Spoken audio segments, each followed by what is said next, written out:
Hey folks, Brad here. Just wanted to let you know that before you get into this episode, I'm about halfway through or so. I don't know what happened, but my voice box just absolutely died. I was choking and I sounded like I had a frog in my throat and I was drinking water and I was trying to recover and I don't know, it was just dusty or something. So I don't know what happened. I just wanted to give you a heads up. I apologize for the, I don't know, biological failure or whatever that was. So please forgive me.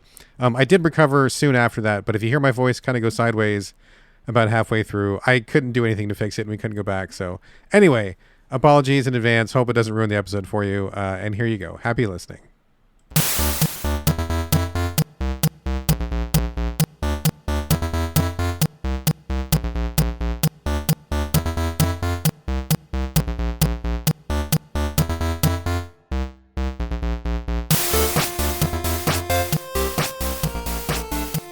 Today's October 23rd, 2025, and welcome to the 458th episode of the Videogames podcast. Here on the show, I talk about any game at all, including new stuff, old stuff, and anything in between. But today, we will not be talking about any of those things. It's October, folks. We're talking about Halloween. We're talking about horror. We're talking about spooky stuff. And joining me today is the host with the most, Carlos Rodela. I'm here. You are. How you doing? I'm spooky is how I'm doing. It is. We got spooky Carlos today. That's right. I can tell. I'm tell excited. By the way your voice is. Yeah, I'm excited too. Thank you for coming aboard, sir. Thank you for having me. And I'm just pushing away the cobwebs, and I'm wiping off my Halloween vampire makeup because it's kind of dripping, and I got the wrong kind. And I'm ready for Halloween talk. All right, in case people can't tell, this is not going to be the normal show. We're going to just do kind of like riffing on Halloween, spooky movies and stuff. And we're really kind of flying by the seat of our pants. We talked about this a couple episodes back, and we're like, oh, in fact, I think it was your idea, I believe. And you were like, oh, we should do like a Halloween episode and talk about scary movies and stuff. And I'm like, yes, and, as I usually do. Mm-hmm. And so this was the first day that worked. And I think we're just rolling with it, man. I think there's no real, as far as I'm concerned, no real structure. I mean, if you have a rank of like 10 to 1 or anything, that's fine. Mine are just a jumble of stuff. I figure we'll just freeform roll through it and maybe do a couple tangents and just talk about what movies we like that are kind of associated with spooky season. I mean, what are your thoughts, Carlos? Yeah, I have a list that's like 10 to 1. I did actually end up doing that. And it is kind of like, I don't know, there's not really best to worst. But it's 10 movies. Those are so formally ranked, it's scary. Oh, geez. That doesn't work. That doesn't work for me. And then I have some honorable mentions. And we'll just talk about some spooky horror Halloween stuff that are movies. Now, like I was telling you before the podcast, a lot of YouTube channels that I'm watching, Cobwebs channel is one of my favorites. They go through all these different like top 10 lists of horror movies. And a bunch of them also do like, here's the Halloween movies. Right. You know, it's like not just like horror. It's like this is a Halloween vibe for you. The movies take place and the shows take place in Halloween. Right. So mine are kind of a mix of both. All right. I didn't think about it that specifically. Like I didn't pick movies that like very, very narrowly focus on the actual holiday of Halloween. Mm-mm. I just kind of picked like spooky movies that I think would be cool to watch or ones that I like. And I figure it's the season. So maybe people out there are still trying to fill out their, you know, spooky movie dance card for the rest of the month. So maybe they will take some of these recommendations. So I didn't get as laser focused as you did, but I think this will be a good mix regardless. No, and that's perfect because there literally is 1 week left when we're recording this before Halloween. So you have a week to kind of take some of our advice if you want.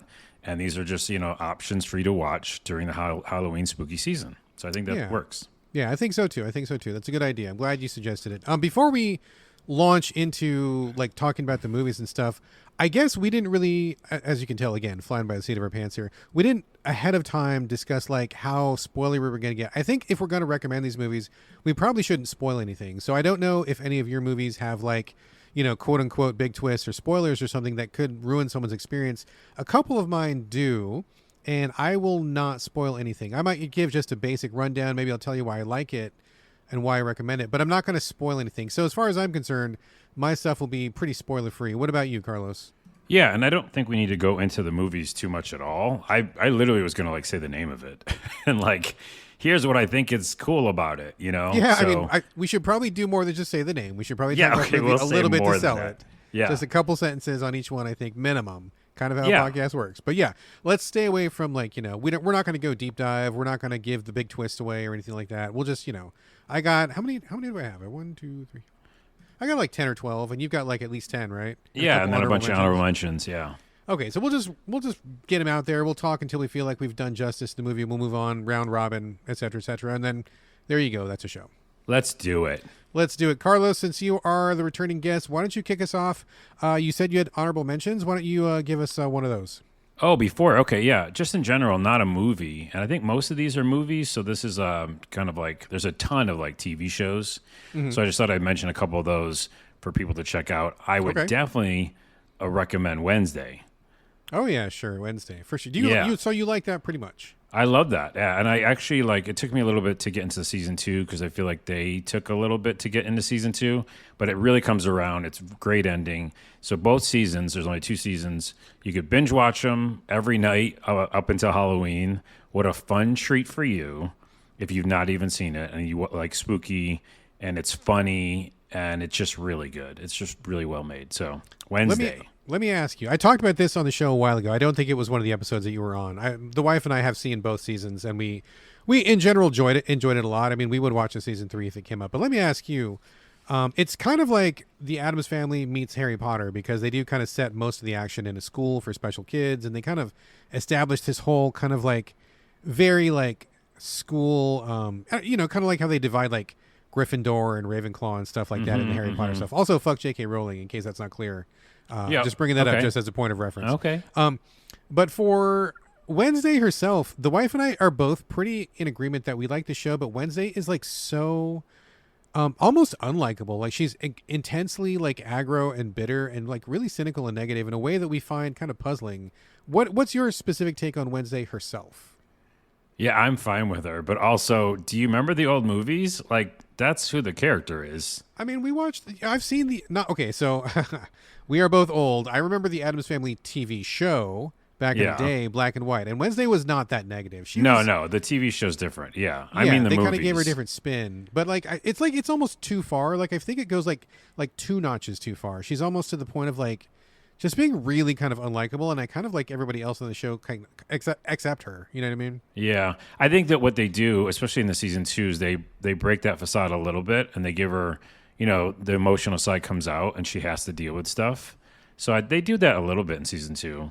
I get it, but at the same time, it's like a caricature of a character. It is. And what's her name? Who played the Wednesday in the movies?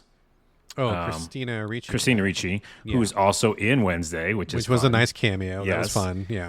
Yeah. If you go back and watch her like little clips of her in that movie, she just wants to kill things. Like she's mean. Like she's not even like Wednesday where she has kind of like snarky attitude. She just like wants to walk around and kill things and do really weird things. So it's like I'll have to go back and watch them. I have not spent as much time on the movies as I have on the original TV show. So I've seen them, but like. Once, I haven't seen her for a while, but I remember her being like deadpan, like, well, that person's dead, or like, oh well, Yeah. So, anyways, all right, there we go. What's your next TV show? Another TV show is you got to watch The Great Pumpkin, Charlie Brown. Oh, I thought you were going to say The Great British Bake Off, and I'm like, yes, I love that show. Which I love that show too.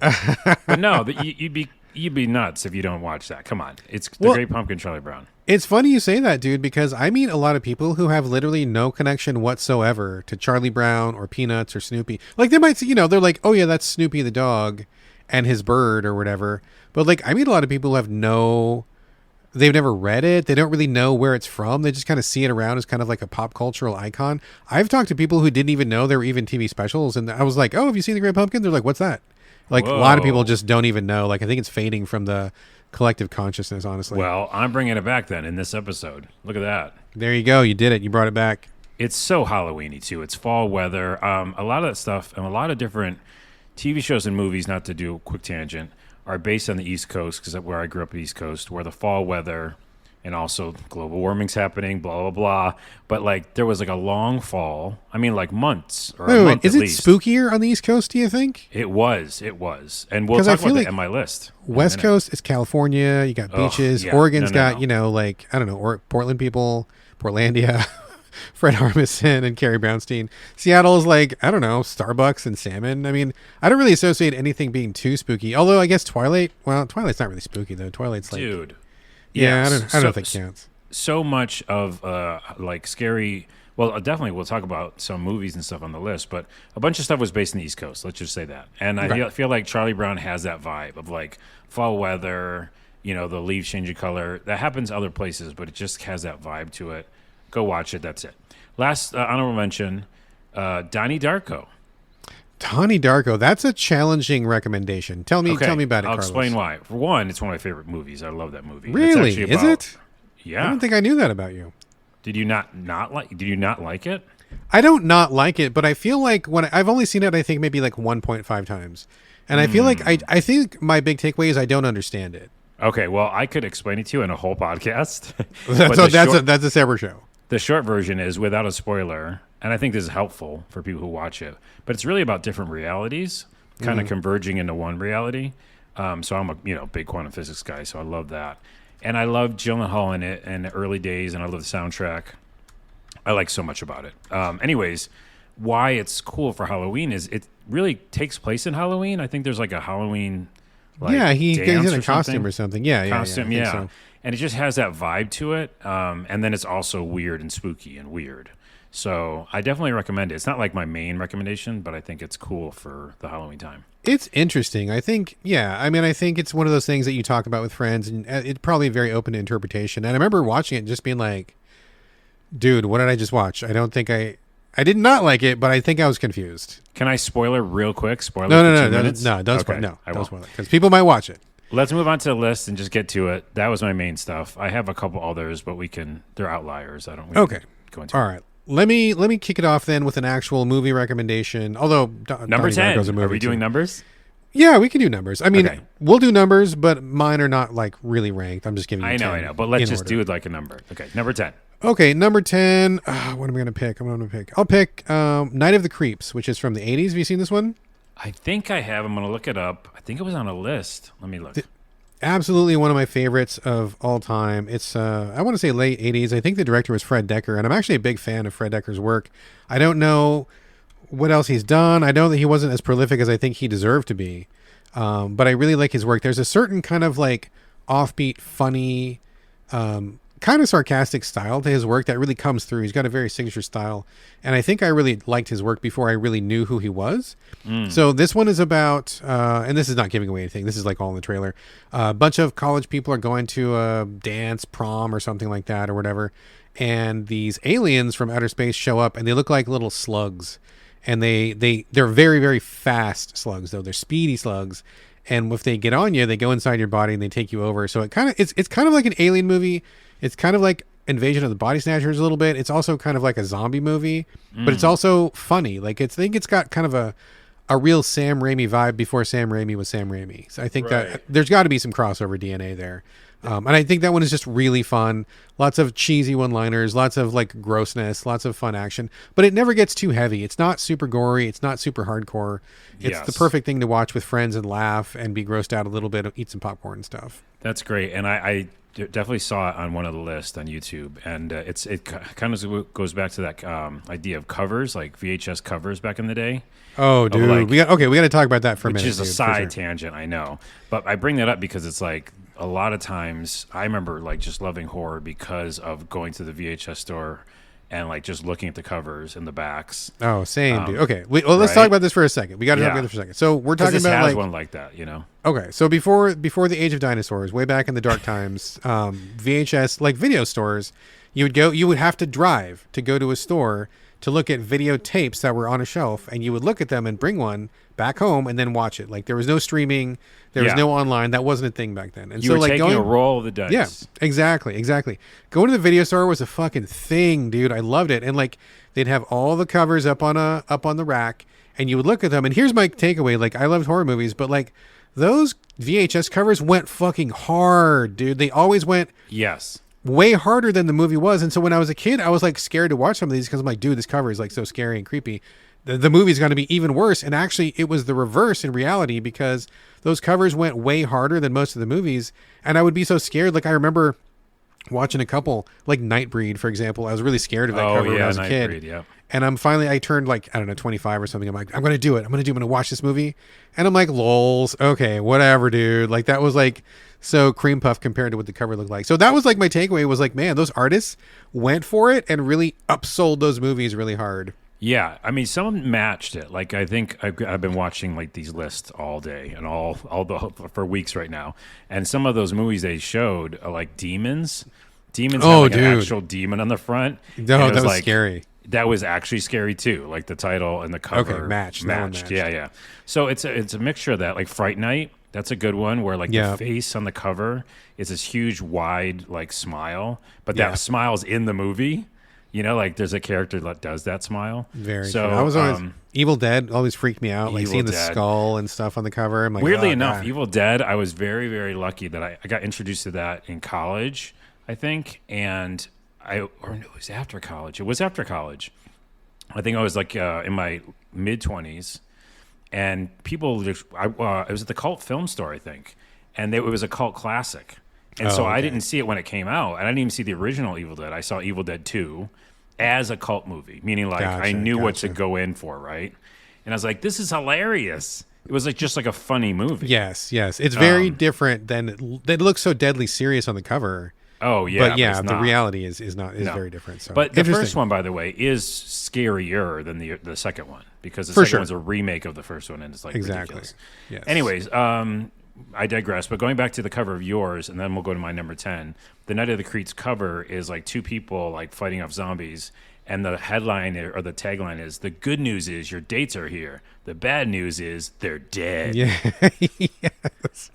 So it's like that thing too. It was like not only the cover, but it was also like these taglines. You know? Oh which yeah, is so good. Yeah, they were threatening. Okay. Yeah. Moving on. My number 10 is a modern new one. My number 10 and 9 are both new modern ones. Okay. So, but it's very good for. These are both good for like families too. Curse of Bridge Hollow.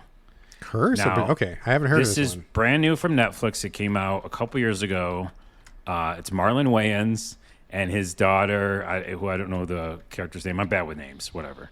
It's a guy, like his father and his daughter, and they're in a village, and there's this curse supposedly going on that like can turn inanimate objects animate, you know, and make them scary and do bad stuff. It's Halloween decorations come to life kind of, you know, thing. But it's comedy, and it's also kind of creepy at times, but it's just a fun time. Like, it's like you get ready for Halloween, you want to watch something with everybody, and it's spooky, and there's like, you know, your Halloween decorations are coming to life, and then you got, you know, Marlon Wayans, so he can always hold down the funny. You know what? Thing. Now that I'm looking at screenshots, we have seen this one, and it was a good one. Yeah, we did like this one. Yeah, Kelly Rowland and Priya. I don't know all these people. What else they did? Oh wait, was it Priya was in Stranger Things? I think. She was. Yeah, one of the main actresses was in Stranger Things. So, anyways, it's very good. It's fun and relaxing, and I think it's a good Halloween movie. Right on. All right, let me take one here then. I will follow your family movie with also an appropriate for family movie, Monster Squad. The Monster Squad. You've seen that, I'm sure. Cool. Yeah. Yeah, that is a classic. I believe that one is also a Fred Dekker film, if I'm not mistaken, where it is a bunch of kids who they're into monsters, and then something happens, and a bunch of like classic monsters show up in their town. Again, this is not a spoiler; it's all in the trailer. But like Dracula shows up, the Wolf Man, the creature from the Black Lagoon, a mummy, and Frankenstein, and so. God damn it! But not the real ones. Not the real ones. Not the real ones. Not the real ones. So, so they just like kind of deal with that, and they have these like kid flavored adventures where it's just a little bit scary, but not super scary, and it's just a really good time. It kind of reminds me. It's along the same lines of something like The Goonies, where like a group of kids are kind of working together to get some stuff done, but rather than searching for pirate treasure, they're kind of dealing with these classic monsters. It's a really fun one. I think that one is just really good, and I can go back to it time and again, and it just is always a fun watch. If it's on, I'll just like stop what I'm doing and just watch it, like no matter where it is in the movie. Just be like, okay, this is what I'm doing now, and then I'll just like finish that movie out. Yeah. Well, you picked two that were 80s. I picked two that are modern. Interesting. My number 9 is Hubie Halloween. Is that the one with Adam Sandler? Yes. Now, either you love or hate him. I am on the hate category. Okay, so you won't like this. Other people will. every time I watch it, I always forget the ending too, because the ending is kind of a total switch, and you're like, "What?" It's ridiculous. It's Adam Sandler, but it also is so Halloweeny. Like it couldn't be more Halloweeny. I watched it, I think, originally in 4K on Netflix on my 4K TV. I was like, just got my first one. And I was like, oh my goodness, and it looks beautiful, shot in 4K, and just looks awesome. And it just has such a Halloween vibe. But it's like him being corny, and his funny little jokes. What is the gist of the plot without giving away? So the like, gist what's he is doing? he's like a guy who always gets scared by everything, so no one believes him. What's that thing called? The boy who cried wolf kind of a Boy thing. Who Cried Wolf, yeah. So he's always scared by everything. People like making fun of him and scaring him, but then actual something goes down, and they gotta believe him because some real stuff's happening in town on Halloween. That's all you need to know, and it's Okay. just him being silly. And what's his name?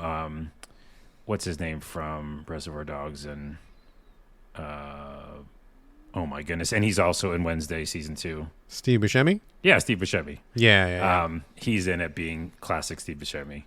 Anyways, it's fun time. You're not going to watch it, but other people. I will not. I will definitely not. I can't stand Adam Okay. Sandler, but Other good people. record.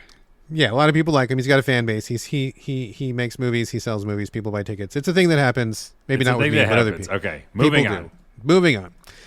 I've got a mix. Let me give you. I'll give you like one that I think is not really seen too often. I've only just recently started seeing people appreciate this movie, and I found out about this through somebody on Instagram. It wasn't the Cobwebs channel, although that is a good channel, and thank you for turning me on to that. Yes. Somebody on Instagram was talking about their like lesser favorites or lesser known favorites from the 80s. This one was absolutely on point. It's called Dead and Buried. You know about this one? Yes, I do. I remember the cover very well because, again, the VHS rental stores. Yeah, the cover to this one is pretty spooky. So basically there's, again, not to spoil anything, but there's a sheriff in a small town. I want to, again, East Coast. Maybe there's I feel like East Coast is spookier than West Coast, dude. He's in some kind of like small East Coast town or something, and these zombies kind of just show up. And so he's kind of just dealing with the zombies. And at first it seems like just a straight across zombie movie, but there's more to that. I'm not going to say anything else other than that, but I think that the way the movie unfolds is great. I think the character of the sheriff is a good one. And like you're kind of like on your edge of your seat the whole time. Not necessarily that you're so scared by the zombies, but you're kind of like, what the fuck is going on, dude? Like you're just like, what's happening? And when you get to the end of it, you're like, okay, that worked. That was good. Like they pulled it off. I think that made sense. That was fun. So definitely a good one that I feel like has a lot of good surprises and a pretty good story that really makes up for all the zombie action and stuff. So I like that one quite a bit. And I think more people should watch that one. Well, check it out. Also, it's on 4K and Blu-ray, I just saw. And I have never seen this movie. Oh, you've never seen it? I've just seen the cover because I'm looking at the cover and I'm like, oh, I saw that in the video store for sure. But I I'm sure definitely you never did. rented it. Yeah, it's definitely good. And it's not as spooky as the cover. And it's not like super, super scary. Yeah. But it's definitely more of a serious. It's not a family. It's not a goofy. It's like a straight across like serious horror, but a Here's good one. Okay, I'll check it out. And here's another tangent real quick. Yeah. There's so many movies that you just made me think of John Carpenter, who I love, and It was his great. Yeah. In the Mouth of Madness movie. Oh, that's amazing. Yeah. It's amazing. It could be on this list, but it's also just so weird and kind of about the end of the world and just insane. That's the one with the author, right? Yeah, the author. Yeah. I see people say that is the most Lovecraft movie that is not actually officially a Lovecraft movie. And I agree with that. I think it does a great job of doing Isn't that. Alice that Cooper vibe. in that? I think he is. Yeah, I think he is. I think you I are think he correct. is. Yes. Anyways, I bring that up because like there was a time period to go back again to the 80s where there were so many weird movies that were just weird, like you just described Dead and Buried. It's like you can't just go and be like, okay, there's a horror movie or there's a sci-fi movie. It was like a mixture of things, and you're like, what am I watching? Yeah. Because that's what I thought of when I was watching In the Mouth of Madness. As it got ramped up and ramped up, I was like, what's happening? I just feel like that was maybe an 80s thing. I don't know. Yeah, I think you're right. I think that's something that I kind of miss from the 80s where there was a lot more experimentation. I feel like in the current time right now, we've gotten very formulaic and you have to kind of go into like a lot smaller movies or indie movies to find something that breaks out of that. But like it used to be pretty common that you would see a movie and it would be like a blend of maybe 2 or 3 genres and they'd be trying Yes. something different kind of narrative structure. Like you never quite knew what you were going in for. And that was one thing that I really liked about it. It really reminds me of the early days of the PS1 and PS2 where like you never knew what you were going to get when you bought a game. Kind of like same thing. 80s movies, you never quite knew what you were going to get. Oh my goodness. What a great and bring it to video games moment, because here we're full on in the tangent now, because I missed, just thinking that the other day, I missed going to like Toys R Us or KB Toy Stores or whatever. Yeah. And Electronics Boutique, whatever, and picking up a box and not knowing the hell it is and not having online Yes. and flipping it over and looking at the screenshots that were way too small and just trying to be like, I think I'm sussing out this is good. Like I think it is. Yeah. And then just taking the fucking gamble, bro. Just That's taking right. the gamble. And that was the Living on the same edge. thing in Yep. the video store, right? That's a big gamble when you're a kid, too. I don't know about you. I know that you weren't... $60 still back then, babe. Yep. $60. You weren't rich. I wasn't rich. And like, Nope. if you saved up $60, even 70, I mean, there was games that was like $100 back then, like Final Fantasy, 70, $100 easily. People forget that, but I actually have the box. I'm going through my video game collection and selling off a lot of my classics, and some of these still got the price tag on them. And I was looking at Final Fantasy. I'm like, $100 for Final Fantasy back then. Damn. But yeah, man, that's a similar thing. yeah, you just go in there. You're just like, I hope this is cool. I'm gonna gamble like 3 months allowance on this, and hopefully it's gonna be a good play. So we'll see. Okay, one more last tangent on the gaming thing, because I just thought of this the other day as well. What I missed is another thing I missed. That's the 80s I'm talking about. But like even just modern day, like even 2000s or whatever, I remember I missed going to the store and buying, again, console games that were like those generic like driving or whatever. Sure. Like it's Tennis. like straight up like tennis, yeah. But then sometimes they're like good, and and you don't even know who the freaking developer is. Like I got one that was like mini cars, like Mini Cooper Racing. Yeah. I think it was just called Mini Cooper Racing. I think I even have that game. Yeah. I'm pretty Okay, sure I do. and it was like $9.99, and I flipped it over, and the box told me nothing. I brought it home, and it was fun. And I was like, and it was like $10. It was like the impulse purchase, like right at the counter when you got up to like counter, EB or yes. something. Yeah. I miss those. I know that they're not like the best games in the world, but if the problem is, if you go to online now, right? You go to PlayStation Online Store or Xbox. Come on, you're going to the PlayStation Store, and and you're gonna look for a game that's like cheap. It's gonna be bad. Like there's a lot that are just like shovelware. Yeah. And it's like a mobile game that they ported over. It's not the same, you know what I mean? Anyways. Yeah, yeah. Well, that whole experience, right? I mean, that's kind of the same thing that we're talking about when we're talking about the VHS thing, right? Like going to a place. I mean, don't get me wrong. There was like inconvenience associated with that, right? Like just like, you got to drive, you got to return the video or whatever like that. But same thing, you got to go and like, excuse me, frog in my throat. Got to go and like buy the game physically or whatever. Yeah. But just that feeling of like mystery or is it good or whatever. And sometimes it wasn't. Sometimes that sucked. You like spent your money and you were out the cash and couldn't return anything. But yeah, that feeling was great. Okay, moving on. Number 8 for me, and these are kind of, like I said, minor, kind of in order, but whatever. You got to put Scream on there. Come on. Scream is a classic. Classic. It's a classic. It's also that kind of like a mystery thing. So it's not just about horror. There's definitely like horror and killing in it and stuff, but it's like, what's going on? Who's the killer? It's just fun all the way up to the very end. Yeah, and it set the bar really high for so many films that came after it. So many films followed in its footsteps. So many people were really influenced by that. It was Wes Craven, wasn't it? I'm pretty sure it was Wes Craven, wasn't it? Yeah. I mean, he had already had a pretty storied career by that point, but then he kind of like doubled down on himself and kind of like reinvented himself again. Mm-hmm. And it just became this whole cottage industry. So yeah, I mean, I think it still holds up. The wife and I just watched it a couple months ago, and I'm like, yeah, that was still a good movie, still solid. Like, definitely one of the all-time classics for sure. I feel like if you like horror movies at all, and even if you don't, you probably have seen Scream already, because now it's like everybody knows Ghostface, The Mask, and that whole image has like become kind of like a staple of Halloween. So I bet most people are pretty familiar with it. But absolutely classic. If you haven't seen it, you got to watch it. Got to watch it. Perfect for Halloween time. And also, I don't know about the sequels. I've seen some of them, but it's more like the first one. I think is the one. It's got the magic. I think I've seen all the sequels. I probably have too, but I think the first one's the one that I remember the most. The first one is the best one, and I think if you had to pick one, of course it would be like the number one for sure. All right, let me break away. Let me pick something new. Barbarian. You seen Barbarian? Oh, of course I did. Yes. Yeah, Barbarian is a good one. I really like this director. I don't know, I forget what their name is, but they just put out Weapons, which I saw, which was pretty good. Yeah. I have problems with Weapons, but we'll save that for another discussion.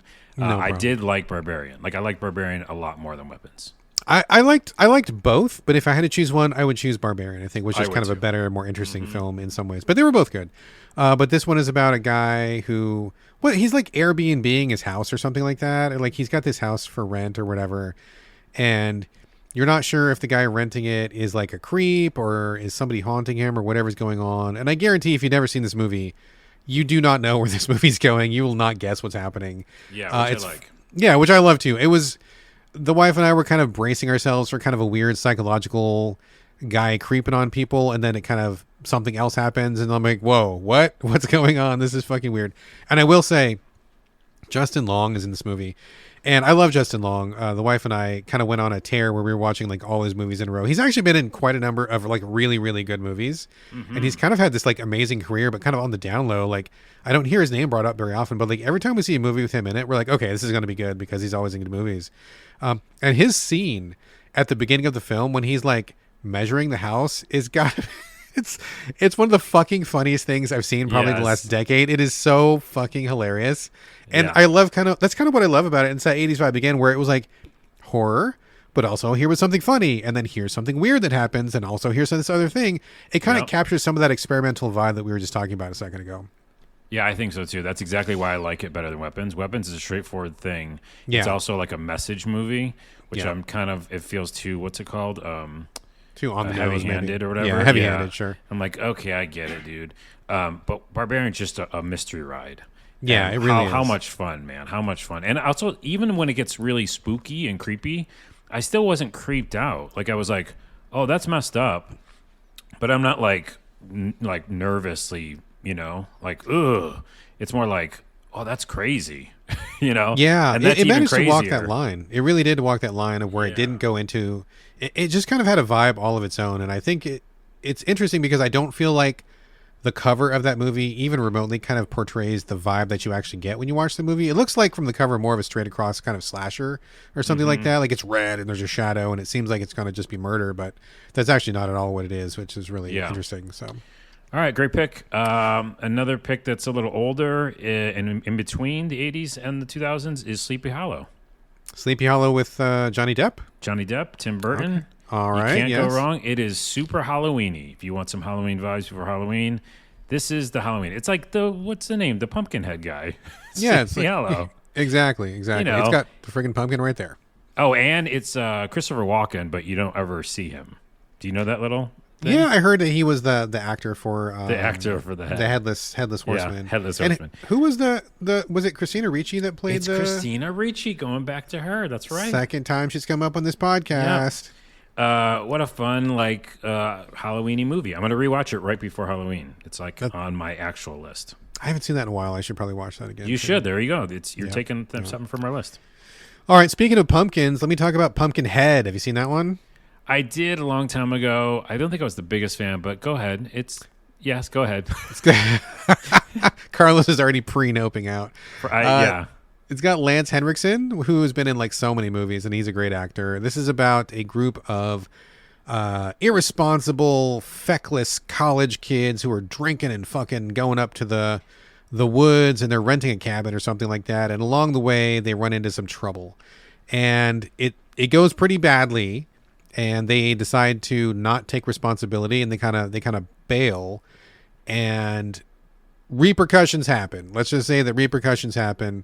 And there's a creature in there that's Pumpkinhead. And it's interesting to me because I didn't feel like this movie did that well when it debuted. I really liked it a lot. I liked the creature design. I thought the effects actually were pretty good for the time. A lot of practical effects, which are always my favorite. That's true. And they really did it pretty convincingly. But it was like, I was surprised that it kind of stayed alive and it has been in the consciousness because there's actually multiple action figures of Pumpkinhead, the creature. There are, what are those fucking there's Funko Pops of it. There's t-shirts. And it's like, there must be more of a fan base for this film than I have been aware of because it just seemed like it didn't get any traction, but it's still around. In fact, I just saw a solicitation for another Pumpkinhead figure recently. I get all the action figure news and stuff like that, and I'm like, damn, people are still on the Pumpkinhead train. I think there was at least a couple sequels. I haven't seen them, but the original I think was quite good. Definitely a movie of its time, but I think really, really done well. Well, I think it's because there has been sequels, like you said. I think there's something even brand new that just came out. Is there? I'm not aware of anything recent. Yeah, I think they kept the franchise going in different ways, so that's probably why. Yeah, that's definitely a good one for sure. For sure. All right, man. It's a good name. It is. It is. What you got? Number 6 for me is Dawn of the Dead remake. Remake? Is that the Yeah, one? so- who directs that one? I don't know. You have to look it up. I'm going to look it up. Look it up. Dawn of the Dead, the original, is also very good. I saw that. That's came out in the late 70s or 80s. Is that the one that's in the mall or not? It's in the mall, yes. That one's a classic. It's the a mall one's classic. It's really good, but the remake is good for two main reasons. One, I think they add more humor, and it was more modern, and they could do more effects, and I don't know. It's really, really good. Are you going to tell me the director? Zack Snyder, who's a piece of shit. Oh, Zack Snyder. So He's a piece of shit asshole. Okay. Yep. Minus that, it's still a fucking great movie, in my opinion. because of the action that he can do, right? Like maybe later on he got like full of himself, which he did, because those movies are so he was still in his garbage. okay zone back then. I will give you that. Okay, good, thanks. Because believe me, the last thing he did, that's double TV show movie thing, was garbage. The sci-fi thing. Yeah. But this is so fun because, again, he's taking source material. He didn't mess with it too much. He did basically remade the movie where it goes to the mall and all that stuff, and there's characters, and they each meet each other, and someone's pregnant, and they got to figure it out, and they're zombies, and they're all in a mall, and they got to figure it out. And that kind of thing, camaraderie, you can get together and get, lost in this horror movie of zombies. And then he does action really well because the zombies are fast, and it's just fun as hell to see fast zombies. I don't know how many movies have done that or who was the first one to do the fast zombies. Wasn't it like 28 Days Later, I think, was the first one to do really fast zombies, I think. Well, this I could be before wrong. that. This is before that. Is it? This has to be before that. Maybe I don't know. Fact check that for me. We're going to fact check that. The reason why is the beginning of this movie is so good and so disturbing where it's just like, I don't want to ruin it. It's just really fucking good. And it's like, whoa, this is zombies. Zombies it's a real thing. It's happening in the whole town. Holy crap. It's just impressive. So I still pick it and also it has an ending, and it has an ending after the ending kind of thing. Gotcha. Where you're like, you think you know where it's happening, and then they keep the movie going, and you're like, what? It's really, really impressive. I mean, if you want zombies and it's Halloween time, this is my pick. I'll have to give it a second shot. I have a grudge should. against Zack Snyder. I really don't like what he's doing, and I just don't like the kind of space he occupies these days. But this was kind of before that all happened, so Get rid of it. Yeah, I might have to go back and give it a second chance. Oh my It's gosh, been a long I'd be really time. happy if you do. I'll be happy if you do. Yeah, well, we're still watching quite a few horror movies these days, so I could probably easily work it in here. So we'll see. Let me go a little bit sci-fi for this next one. John Dies at the End. Have you seen this? I have. I love John Dies at the End. I've heard the book is phenomenal. I have not read the book, but I knew of it. A lot of people were telling me about it, but I kind of had evolved past my reading phase. I don't read anymore because that's just not the space my life is in these days. But the movie is fantastic. It's definitely sci-fi for sure. It talks about different dimensions, and there's this kind of drug that people take that lets you see other dimensions. And that's all I'll say about it. But it kind of goes, as you might guess, really poorly from there. Lots of monsters and creepy stuff happen, and it's really interesting. I think that the way they approach it is good. There's some actors that you might not expect to show up in that one. And the way that they finish it off at the end, I thought was really good. It finished really strong. So I liked it because it was just so creepy and strange, and you didn't quite know what was going on if you hadn't read the book. And just the way it unfolded was a really good blend, in my mind, of horror and sci-fi. And I love when those two elements come together. Oh, and yeah. I think it's kind of harder than you'd think to get those two things together. But for John Dies in the End, I think it's a perfect marriage there. Bro, okay, so you've taken a couple off my list already. I'm taking this one off your list, and I'm going to rewatch this for Halloween. Okay. Because I've forgotten it, but I remember loving the weirdness of it, and of course I love parallel realities. But here's the other reason. How exciting. You just made me very excited today. Okay. The new book is out, and I forgot to buy it. The new book is called, and this is the best title. This is the best title of a book ever, okay? This is the new book in that series. You got me on pins and needles here, yes. Well, it's the best name. Okay, are you ready? Yes, I'm ready. Are you sitting down? No, but go ahead. This is the new book by the guy who made the John Dies at the End. The book is called... It's so fucking good, dude. If this book exists, you're in the wrong dimension. Oh, I'm sorry, I fucked it up. Oh, you fucked it up. It's like I was so excited. Keep this You're in. too excited. Keep it in the podcast. If this book exists, you're in the wrong universe. Okay, that's pretty good. I was going to say good. dimension. That's fucking intense, dude. It's like, just by looking at the book, you're like, fucked. You know what I mean? Like, that's so cool. It's a good place to start. Like, it really kind of sets the scene before you even open page one, right? I literally have an Amazon gift card, and I'm buying this right now. Right on, right on. All right, Okay. I'll have to check that out. I'll buy it. Yeah. Maybe I'm not going to read it, but I'll buy it. Oh my goodness, I'm going to read it. Okay, go ahead. What were you saying? Is Nothing. it my turn? It's your turn because I said John dies at the end. You said that book, I said and now I'm it's going to your go by the turn. book. Number 5, Evil Dead 2 Classic. and Army of Darkness. Army of Darkness. Even also a classic. Even classic. Yes, You got to still put them classic. together. They're both great. I think Army of Darkness is kind of better because it just really takes all this ridiculousness, ramps it up. Remember that the whole chainsaw scene is even more intense. Yeah. Oh yeah. And then it does a modern take. Remember, it's like regular day life, like present day. Yeah, I remember think. Yeah, I do. I mean, I agree with you. You boy, I can't talk. You do need to watch them both together. I And I so. actually I just watched Evil Dead 2 a couple months ago, and I had forgotten they left it on that cliffhanger that leads directly into Army of into Darkness. the movie. But like, wasn't it like 6 years apart or something that they made? It was like a really long time, and I'm like, holy shit! But they did it, and yeah, you watch them as a unit, and I honestly think that Army of Darkness is the better movie. It's better produced. It's more I think so too. well rounded. Better production values and stuff. No disrespect to Evil Dead 2. It's an awesome classic, and I love it. But like, it's just a better experience. I feel just smoother overall. So, but yeah, that's a good pick, man. Those are good pick. Double feature for sure. Double feature for Halloween. I'm not going into what the movies are. Come on, you know them. And if you don't know them, don't even know what they are when you go into them. And if you don't know, like you don't even want to talk about Army of Darkness because that's already its existence is a spoiler for Evil Dead 2. If you're looking at the cover of this movie, You've already you're in been the wrong spoiled, movie or whatever. Okay, I was trying to bring it back around. I couldn't. I got you. It was close. I appreciate the effort. Moving on. Moving on. Let me go retro for a second. I'm going to talk about Sleepaway Camp. Okay. You ever seen the original? Slasher, The original? Of course. Yes, of course. There's like 5 of them or something. Yeah, we've seen like all 5 for sure. But like number 1 is the one, right? That fucking weird. This is one of those ones that I was always very nervous about at the VHS store. Like I was like, I don't know about this one. Was it kind of a sexy cover? I got to look at it again. It was. It was kind of like teen girls around I want to say they were around a wishing well or something like that. Or campfire, something like that. And I was like, I don't know about this one. I think my mom would look at me funny if I brought this one home. So maybe I'm not going to rent this one while I'm still living with my parents. But it was actually pretty good. So it starts out as a traditional like summer camp slasher. There's like a million of them. I think they're really hitting a renaissance right now. But this is one of the ones that had like the craziest, most like whack twist ending. And I'm not going to give it away, but like it's such a crazy, like well-known twist ending that it's just insane. There's actually, I mean, my wife has a t-shirt that shows the twist ending on the t-shirt, which is fucking ridiculous. I don't know that it makes sense. And there's a lot of weird theming going on. I think the people who wrote this movie were kind of maybe working through some stuff on their own. Maybe they were like, this was their form of therapy or something, but it's really fun. I think the performances are bad in a good way. I think the kills are bad in a good way.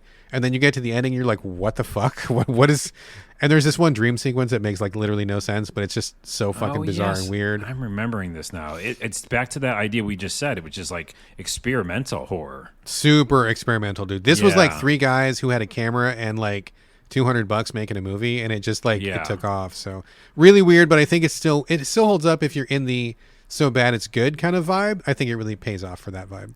There's definitely some sexy sex happening in that one and in a bunch of them, like straight on sex. Like, Yeah, there is simulated yes. sex scenes. There are. Yeah, there's definitely like your 80s, like your requisite topless girls in a couple different scenes. That was just like so common back in the 80s. Yeah. Dude. It was like required. I don't know if did you ever, tangent, talking about topless girls for a second. Did you ever have HBO back in the day? Did you ever watch a series called Dream On? I don't know Dream On, but I had HBO. Well, there was a sitcom. It was one of the first like HBO sitcoms, and in fact, it may have been the first. It may be. It starred Brian Benben, who had like a hot moment back then. You haven't really heard of him for decades, but he was kind of hot in the 80s for a while. And it was a story about, he was like a single guy trying to like just date women, and it was just kind of that kind of a comedy. But that fucking show, and almost every other HBO comedy at that time, it was like clockwork. You were guaranteed at least one pair of naked breasts per episode. Oh, yeah. Clockwork. It was like required by the network. You couldn't air this episode unless there were some breasts in it. And like I was like, okay, I'm gonna watch this show every week, man, because this is where I'm at as a teenage kid, right? And it was just hilarious that like the show could be about anything, and they would bend over backwards trying to find a way to put a pair of naked breasts in the show. Clockwork every single time. I remember that happening, and then maybe I saw the show once. But that also is one more tangent, which is when I was in that time period, the 80s, watching horror movies, me and my friends would have this thing called no towels. What is that? The joke is, I'm just remembering this. If a horror movie, lots of times it would keep the towels on the women, right? They'd run out of the shower, the towel's on. Oh, sure. They'd Oh, be sure. like, and the killer comes and kills them, and the towel's still on them, you know? Right. Okay, I know. But I if know we where saw you're a going now. scene that was like, oh, no towels, it was like they were actually showing us. Yes. And as kids, we were like, what? Yes. I remember we said no towels. No Isn't towels. It's adorable, really. That's kind of fun. anyways, That's kind of fun. Moving on, number 4 is my favorite of the whole list, actually. It should be my number 1. Okay. But it's That's not on you. That's on you. Yeah, I know, but it's not the Halloween-ish one, which I'm kind of doing that. And it also goes back to the experimental horror and what you just talked about. What's the one that you talked about that had comedy? Night of the Creeps? Barbarian, yeah. So this has like comedy, you know, and then also like weirdness, and also like what the fuck's happening? Cabin in the Woods. Oh, Cabin in the Woods is I literally just watched that like last month, It's dude. fucking Really good. great. The intro too, and with the title card. Oh my goodness! Do you remember that intro? Do I remember the intro? They're driving around like a factory. Yes, And it's like yes, yes. comedy. It's just straight comedy, and you're like, "What?" Like Office Space, and that's like a weird place. You're like, "What is happening here?" And then it's like, bam! The title card comes up in like the most weird place, and then the movie fucking rocks, and the ending does. is insanely good. It is And really good. I can beef that up because it holds its own. You know, it's like sometimes you go like, "Oh, don't overdo the ending. It's not that good." No. This ending's fucking No, it's great. really it's really great. It's really Nine great. Inch Nails comes in at the end. Oh my goodness gracious! This is funny because it's interesting because on rewatch, I was surprised at how much they give away right at the beginning, and I didn't remember that from the first time I saw it. And I was like, "Are we watching a recut or something?" I feel like they're spoiling the whole thing. That's what but I'm talking about. Yeah. yeah, the way that they tell it is really unconventional, and it is definitely super interesting. I think it definitely deserves its place as like one of the modern classics of the horror genre because it crosses lines too. I think there's sci-fi in there a little bit, kind of, and There's sci-fi in there definitely for sure. hits some creepypasta elements as well, and so Yeah. I think it's just really good all the time. It's, Yeah, it's a good pick. It's the general gist is teens go to the woods to go in a cabin, which is like every movie ever, and then everything else different happens. Like Yeah. something wildly different happens, and it just escalates. And it's got that barbarian vibe, right? You could see that what I'm talking about. Like Something it completely just keeps unexpected, moving. Yeah. hard left turn. You're like, what the fuck is even going on here? This is Fuck, I love that. It's Okay. not what you think it is for sure. Let me see. I have 3 more on my list, so I got a if you couple more. We can go through them pretty quick. We're doing a quick time check, but I think we'll make it. Let me give a shout out to Hellraiser 2022, the remake. Are you a fan of the franchise? Have you seen the remake? I'm so out. It's ridiculous. Walking away backwards into Oh, okay. So not a fan of the IP anything at all? that gets gory. I am out, and that's body horror. I'm out. Well, I love Clive Barker. When I was reading, I read so many of Clive Barker's books, and he is such a great author, which is interesting because when you see his movie adaptations, almost all of them are like uniformly terrible. His work is so good and so lyrical and so deep and nuanced, but that all gets lost when it comes to the screen. I think he's had some really, really bad luck with his adaptations. I know that Stephen King gets mad about his adaptations, but I think Clive Barker got it way worse than Stephen King did. I'm trying to think of even one that's good, and I think this is probably the best one that I would say. I mean, Hellraiser's been around forever. I think most people know that there's a box that links to another dimension. When you open the box, these like demon people come out and they start killing people in these really gruesome, gory ways. Yes. Still true here. They don't really change that formula, but I think this was such a great update. It was really, really good. The cast was really good. Special effects all updated. They did some changes to the story to kind of flip things around and make it all smoother, make it make sense. They famously gender swapped. Pinhead, the main demon person, has always been a guy, but they flipped it to a woman, and I thought she did a fantastic job. And it just all together, it just remixed the familiar mythos, put a new coat of paint on it, and it all holds together so well and so good. I really liked it a lot. I think it's probably my favorite of all the Hellraiser movies by far. I know that's kind of a divisive opinion within the fan base, but I think they did a fantastic job. Really, real big kudos to those people. All right, check it out. Carlos is still out. I'm still out, but I get your idea because, like, with books, it's like a different kind of vibe, and lots of times, Hellraiser relied on its gore, and it relied on these practical effects showing like skin being ripped off and stuff. Yeah. But I think maybe it focused too much on that because like that's what I remember. Yeah. And I don't remember like the deep. It was just gore. And just as a side note, I mean, I'm sure a lot of horror people know this, but Hellraiser was based on a Clive Barker short story. The short story was literally like a short story. I don't even know how short it was, but it was like you read it in like 15 minutes. Like that's all it was. It wasn't like even a big book. Yeah. And so they just took some of those elements and just ran with them. But that's kind of like where his stories kind of go wrong. They take the grossest elements and run with it, but really they're missing. Right. What a wonderful writer Clive Barker is, really. So anyway, all right, what do you got? Number 3 for me is also fun and weird and unexpected, and the ending's weird and different. Is Final Girls. Oh, that's a great one, dude. Really, really good one. Right? And it's Good again pick. for Halloween. It's like same kind of thing. Bunch of people go to a cabin. Well, it's not really the same kind of thing. I can't even tell you the beginning because the beginning is the spoiler. Yes. But it's funny and weird, and it's about old movies, old horror movies, and kind of like making fun of them, but also inhabiting them. And it's just really fun and weird and heartfelt at times, which is definitely so heartfelt interesting. for sure. Yeah. It's about a mother and her daughter, kind of, and yeah, that beginning's really rough and it's kind of sad, and then it just gets funny. And the guy from Workaholic is in it. I always forget his name. That one guy. I don't know his name. It's so fun and so much of a horror movie, and so much of it's about Final Girls. Like, so the thing for Final Girls is in the 80s there was tons of like the last woman standing, and the woman would be the one who fights the big bad guy, the big monster. Yep. That would be the final girl. And so a bunch of people would die before that, and then the final girl would like kick ass. By the way, ahead of its time, I guess. I don't know, like cool for its time. There was a lot of bullshit that happened in the 80s with women. Oh yeah, for sure. But this was also a staple of horror movies back then, which is like a woman's going to kick ass. Or at the very least survive. At the very least survive, but also like beat the boss, like beat the monster, right?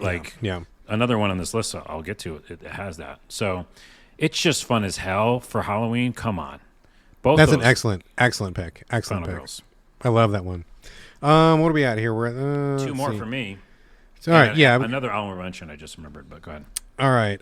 Let's see. I'm going to give Malignant a nod. Have you seen Malignant? I don't remember Malignant. This one is really hot and cold in the horror movie fan base. I heard a lot of bad things about it. People really bashing it and saying it was terrible. And I heard so much about it. I'm like, I just got to see what it is for myself. And I loved it. I thought it was so good, dude. It was really good. Horror. And I remember the cover, but I've never seen it. I'm not even sure what I can even say about it. I think that I'll just say that there's a mysterious killer in a city, and there's a woman who is having these dreams, and she's not sure why she's getting the dreams of the killer and how they're connected. I mean, that's really all you need to know going into it. But man, the action was like so good. Like it was like really actiony and fucking crazy. And when you see the killer, I'm not going to say anything, but like just like what? Like it definitely had this like over the top vibe, but not just straight up like gore, but like just like actiony, almost had kind of like a Hong Kong like action flavor to it at some points. And it was another one of those things where like, what is going on? What is happening? I don't understand what the connection is. And when you get the connection, that's also fucking cool. I think Malignant is amazing. I think it's cheesy in all the right ways, but it's also super cool and actiony. And it was just very, very just like not what people said it was at all. I thought it was wonderful. I had a great time watching it. I'm writing it down. I might put it on my Halloween list. Actually, I think you would like it, dude. Honestly, I think you would like this one. From all that we just talked about, yeah, it seems. Yeah, like I think you would vibe. dig it. Yep, yep. Okay, it's on my list. All right. 2 more for me. One is gotta be Bram Stoker's Dracula. Really? Okay. Now, I know a lot of people have problems with. There's a couple main things, and all of us who love the movie have to say this in advance. And I've been watching this on the Cowboys channel, and a bunch of other channels who like it, and they're with me. But Keanu Reeves is corny in it. Yes. Okay, get that out of the way. He's corny. He's like, guys, what are we doing here? And his acting's weird. And I love Keanu, but that character's weird. Okay. And not believable. But Gary Oldman, good golly, plays like 4 different roles, 4 different types of Dracula, like a warrior one, an old man, a bat. He's just incredible. And Winona Ryder's great in it. You can say whatever you want, like if you like her later on or not, but she's just so good in it, I think. Yeah, And it's yeah. just the vibe is like blood and wine. Like the whole movie is just drenched in darkness and weird. Tons of practical effects. Like I think all, and including like in camera stuff where they would like put shadows, in the background and just kind Yeah. of make it feel weird and spooky. And I watched a lot of retrospectives about how they made it. And on top of that, when I was in college, me and my ex-girlfriend watched it like every night. Like we'd go to bed to it. Just like this is drink wine and watch it. It was a vibe. So That definitely sounds like a vibe. that was definitely a college vibe. But in general, I think it holds up for like spooky, weird, dark vibe. It's like, yeah. Do you not Yeah. like it? To be honest, I don't. I've seen it. I saw it when it was new, and I remember at the time thinking, "Meh," but I think it's one that I need to go back to. I think that my appreciation of it now, so many years later, would be very different. I'm older. I have had more experiences. I'm probably looking for different things from a movie.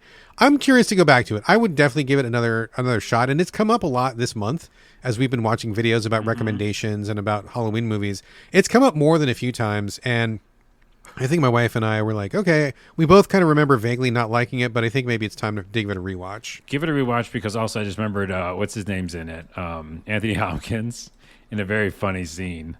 Yeah, he plays Van Helsing or something, doesn't he? Or Yeah, something he's like like that? going after kids to try to get them and stuff, and there's a horrific scene too. It's like funny and weird and dark and bloody at times, but not like gross bloody. Yeah. It's so good. I think it's so good. That's it. And I have one more. Well, I have two more picks actually, but go ahead. I got a couple more, and then we'll probably just throw out a couple more at the end here, just real fast. Again, this is not like in any like numbered order, just kind of giving you ones that I think are really good to watch. And this is my last official pick of this list, although I got a couple more. Night of the Comet. You seen that one? I love Night of the Comet. Oh my god, I love Night of the Comet. It's so I don't know if good. it's Halloween-y. There's zombies, I guess, but Yeah, and it's kind of horror-y. It's kind of post-apocalyptic, from a the little bit 80s. horror. Yeah, from the 80s. Very good. So this was revolutionary in a couple of ways. I mean, this had two really strong female protagonists in it, and this is the film that inspired Buffy the Vampire Slayer. I don't know if you know that, but like when I think it was Joss Whedon, who I guess fuck him now, whatever. But like before he made Buffy the Vampire Slayer, this is what inspired that. Like by seeing these strong women on screen, kind of kicked that off. It's about a girl who is working at a movie theater. They're having a film festival or something the same night that I think it's like Halley's Comet or some other similar comet is coming over, this once in a lifetime thing. She ends up being in the vault of the movies or whatever, and she misses the Halley's Comet, but Halley's Comet has a really negative effect on the rest of the world and everybody turns into zombies. And so she comes out to like an apocalypse, like zombies and wasteland and all sorts of weird shit going on. It's just like, again, kind of experimental formula. These two girls, she meets another girl. They're just doing stuff, driving around. A little bit of like Thelma and Louise vibe to it, zombie vibe to it, a little bit of fun time vibe to it, girl power vibe to it. It's just really good. I just love that movie so much. And it ends really strongly. And I think the idea of kind of like remaking the world in your own image when everything else is gone is just a really powerful one, especially right now. So Yeah. I love Night of the Comet like so much. I really like the idea, and I remember when I first saw it, which is we can do anything because everything's free. Exactly. Like Exactly. they like go get a car and they just like wear clothes they want to wear and so Take stuff I like off the that rack vibe. and who cares? The whole world is Yeah. gone. So like, what The does it world's matter over. anymore? Yeah, great pick. Okay, I have one. My official last one for my list, which is my number one in an order, is Halloween. The original. What the frick, guys? Come on, what are we doing here? If you're not watching that, you're not a Halloween horror fan. So it literally, started a generation of movies. Started, jump started like horror slasher movies. On top of that, John Carpenter. On top of that, Jamie Lee Curtis, and that thing about she's definitely like running for most of the movie, but she does. Spoiler, she doesn't die. And she is the final girl, right? Which leads right into Halloween 2, which is not as good a movie in my opinion, but literally is that kind of like sequel that takes place like right after Halloween 1. Yeah. Because she's like still in the hospital. So she is like that final girl in this, and it's just perfect. Like I said earlier, autumn vibes. I've heard this on the channels a lot. Autumnal. vibes. Yes, exactly. But yeah, it's like the fall weather. It was shot, again up there, I think, in The I forgot spooky where. East Coast. East Coast, and it just feels like, yeah, it's Halloween time, and here's the spooky guy, and it's like about mystery. It's a weird killer who's outside the window, but now he's gone. Now he's back. It's not just like going and slashing and just destroying everybody. It's like, oh wait, I think I see somebody, and I think a lot of like the first half of the movie is like Jamie Lee Curtis just trying to see if that person really exists. It's like, did I see is there someone over there? And a lot of like people watching someone, like what's happening? And the music, the soundtrack, come on. Definitely a step above and a step differently than many of the other horror movies that had happened at that time. And like you said, I mean, genre defining, like for sure. Like, Yeah. it set the template for so many movies that came afterwards. Like, it's like woven into the very fabric of horror movies in general. Like, John Carpenter really just like killed it so hard with that one. Absolutely. Yeah. Deserving of all the accolades for sure. For sure. Number one for me. And I just remembered of one more, but if you have one more, we can do that. And then close Yeah, I it got a out. couple more. Just a couple more. I'll just give you like a smattering here. I know we're doing a quick time check. We're over time. We're over time by a few minutes, but we can make it. I'll just scatter shot. I'll give you what I got left, and then Carlos, you give me what you got left. Okay. Yeah, I got one more, so go ahead. Okay. Really quickly, Little Shop of Horrors. It is kind of a horror movie, but it's also a musical. It's also really cute and fun. The songs are amazing. Are you a fan of Little Shop of Horrors? Oh man! I know. I'm sorry. Get off this podcast. Get off. I'm looking down at a book. What were you saying? Oh my god, Sorry. I love Little Shop of Horrors. Rick Moranis is in it. I like Rick Moranis, but Rick Moranis is great. The songs are great. The vibe is great. I mean, you got to like musicals. If you don't like musicals, you're not going to like there you it. go. I'll just say that up front. I'm usually out for that. My wife has gotten me into the musical world, and I enjoy a good musical now and again. So I think that's a great combination of musical and horror. Little Shop of Horrors is great. I'm going to give a big shout out to Happy Death Day. I love Happy Death Day. Happy Death Day. Oh my that god, it's so on my good. List. That's also That's sci-fi. very good for Halloween. Yes. Yeah, a little bit because there's a time loop, Groundhog Day sort of a thing. Yeah. But also the girl in it. It's funny. It's gross. It's scary, but it's also funny again. There's also positive messages in it. It's also kind of like self-affirming and empowering in some ways. Mm-hmm. Again, it's one of those movies that really defies what you think of it. When you see the cover, you think it's going to be one thing, and it's totally something else. Happy Death Day, and even the sequel, also awesome. Like both really good movies. Love those movies a lot. The last one I'm gonna give is super gross and super scary, but another sci-fi / horror, Event Horizon. Seen Event Horizon? Again, I'm out. Yeah, that it one. sucks That one's that's pretty your last hardcore. one, but yeah, that's That because one's it's pretty so hardcore. gory and it's It's like pretty gory. It's almost like Hellraiser in space. You don't really Yes. quite know what's going on. And it's interesting that I don't really think of Sam Neill, the actor, having a big career in horror, but he absolutely does. He was the main character of In the Mouth of Madness. He's also the main character in true. Event Horizon.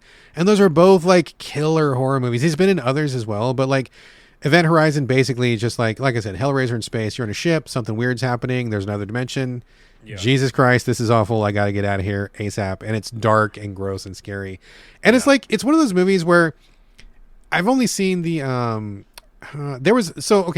there's a scene in there that is actually pretty hardcore, and they cut it way back. And even in the cutback version, it's pretty hardcore. But I found out there's a version that gives you the extended, and I'm like, yeah, no, thank you. Like, I don't need to see the extended. Any more of that. Yeah. What I get in the regular vanilla cut is more than enough, but it's still a really great, good, super scary, gross sci-fi. So I'm going to end on that note. Okay, I'm out. You're out. Yeah, you're out for Two sure. more. What do you got? Two more. You got to watch The Shining, probably, right? Oh man, The Shining. That's an interesting. I think it's a challenging watch. I think It's a challenging. Yeah, that's why I didn't put it on my list. Okay, so it's not on my official list because it's a great movie, but it's just dark as hell, and it's just intense. And I'm taking it off. Never mind. Watch it later in the year. Okay. Because the list I just looked at, I believe in every one of those movies for Halloween. Like, I think they'll all give you the vibes. Here's the last one for the Halloween vibes that I do also put on my list. Drag Me to Hell. Oh, gosh, You've never seen it, I bet. No, I've seen it. Oh. But I do not remember much It's about Sam Raimi's one of his last movies. Yes, horror movies. And it has an incredible ending, similar to Cabin in the Woods, where you're like, what? And it's funny and it's spooky. Remind me, is this the one where a girl gets cursed at the very beginning of the movie, or is that a different What it movie? is, a woman gets cursed. Okay, I have seen this one. And yes. and you kind of feel bad for her, like the whole movie, really, because she seems not too mean, And it's just kind of like fighting off a curse throughout the movie and seeing what happens. Yeah. But it's Sam Raimi, so you're going to get some weird, like, close-up shots and funny, weird stuff and some intense stuff. And it has a really intense ending. So, yeah, it's pretty cool. There we go. There we go. Is that all you got? That's it. We did it. I mean, you got only a week left, people. Yeah, you can if you work hard and hurry, you can get all these in there before the end of the week. But so just check watch those out. some of them. Okay, yeah, just watch the ones that I suggested. Just watch those. No, just watch the ones I suggested. Come on, if we're doing a competition, then come on. Mine's obviously the better list. Obviously, the better list. All right, folks, we are overtime. We got to bounce. Thank you for joining us on this unusual, unscripted, by the seat of our pants Halloween episode. Carlos, thank you so much for joining me here. Thank you for having me. I'll be back next Halloween. Well, hopefully before then. That's a long way away. Until then, I'll go back and drink my wine and watch more Bram Stoker's Dracula. All right, folks, this has been your Halloween-based episode 458. Thank you so much for listening. Carlos, thanks for being here, and we will see you not next week. I guess see you next Halloween for this again. See you next Halloween.